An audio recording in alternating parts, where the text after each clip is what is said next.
Today is Friday, so let me start with Fridays for Future and with Greta Thunberg, of which I guess you all have already heard. And while we are talking here, I suppose that on Plaza del Sol, many more people are gathering, also today, I guess, for the climate change demonstrations and for the Fridays for Future movement. Now, you will probably ask, what does that have to do with our subject? What does that have to do with corporate governance? What does it have to do with directors' duties, with shareholder duties? And my answer and my argument will be quite a lot, and even more so in the future. So let me explain this a bit. The main building block for this future development in corporate law is the action plan for financing sustainable growth that the European Commission has published last year in March 2018. And the aim of this action plan is to encourage companies to conduct their business in a more sustainable way. Now, the focus of this action plan is on financial markets. The aim is to reorient, and I cite here, to reorient capital flows towards sustainable investment in order to achieve sustainable and inclusive growth. So the aim is sustainability, but the instrument is financial markets. However, corporate finance is, of course, an important ingredient for corporations, and therefore this action plan will have an impact on corporate governance of at least listed companies. There are various incentives for shareholders, for directors, and also for other stakeholders, which I will show in a minute, and therefore this action plan is, I argue, highly relevant with respect to the interés social y el gobierno cooperativo. Before I start explaining these incentives, let me briefly introduce you to the basic framework, and that has of course to do with the term sustainability, which is crucial and which is key in this action plan, but which is also very vague and very difficult to define. Originally, the idea of sustainability comes from the wood industry, and the idea was to use resources only to an extent to which they can naturally be able to grow back. So we shouldn't overuse resources. And that same idea has spread over the whole, over all businesses, and is now moving into the financial markets as well. But still, it's a very vague concept. The term is also in the Treaty of the European Union. It's also used in the Shareholder Rights Directive and in the Directive of Non-Financial Reporting, but there's no definition in any of these legal texts.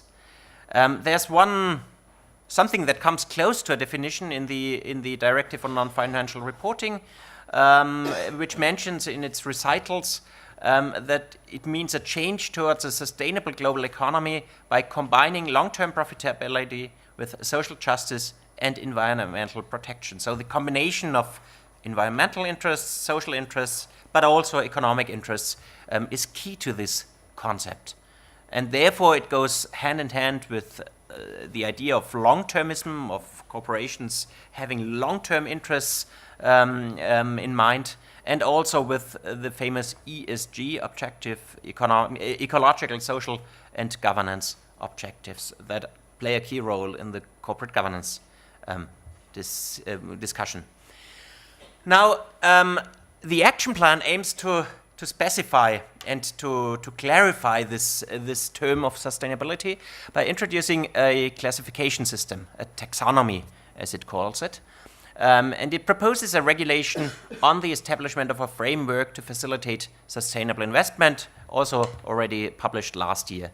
This regulation is thought as a first step to be further developed in the future, but it already creates a basic framework, and it shows in which direction we are moving here. The clear focus of this taxonomy is on climate change. So we're back to Fridays for Future. It's on climate change mitigation and adaptation activities and some further environmental activities. The taxonomy specifies 6 environmental objectives, but has a clear priority on climate change and on further environmental aspects. So these social and governance ideas that are also key in the sustainability discussion are a bit moving to the background here. On the other hand, the taxonomy looks at economic activities, rather than on companies or on their financial products. The problem is that in a usual company you mix various economic activities, and therefore the question arises, how do you deal with these mixes of various activities when you want to assess them against a sustainability criterion? Also, the separation of activities in groups of companies is a problem that might arise in the future, but it's not really discussed yet. Now, at this point, let me briefly explain the various incentives for various groups within the company. First and most important, the shareholders. The assumption is that shareholders will engage with companies and will hold the management accountable. And therefore, there are various instruments to be introduced or to be proposed by the action plan. First, a fitness check of the current rules on non-financial information, an assessment of the famous IFRS accounting rules, but also benchmarks for financial products and labeling schemes for investment products. So all of these measures are disclosure instruments. The question is whether disclosure will really raise awareness for sustainability. Disclosure might work well when investors are already interested in sustainability, but it will probably not lead to greater awareness among investors, or at least that is questionable. On the other hand, there are more specific incentives for specific groups of shareholders, in particular for institutional investors, financial intermediaries. A pre-contractual duty to inform their investors on sustainability issues will be introduced.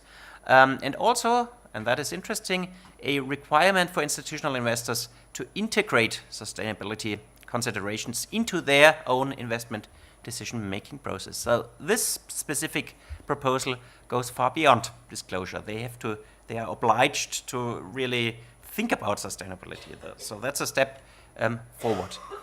Let us look at directors. There are also various proposals that concern directors, who are, of course, the managers of the company, but ultimately depend on shareholders, so they do not have unfettered discretion to reorient the corporate strategy towards sustainability. Of course, they are also influenced by these shareholder-focused measures. The shareholders and their actions, how they vote, have an impact on directors. The shareholders are kind of transmission belt for the incentives of directors, but there are also some direct incentives for directors. First, there's a procedural requirement for the board to develop and to disclose a sustainability strategy. Again, they are forced, they are obliged, they are mandated to think about sustainability. This is more than disclosure again.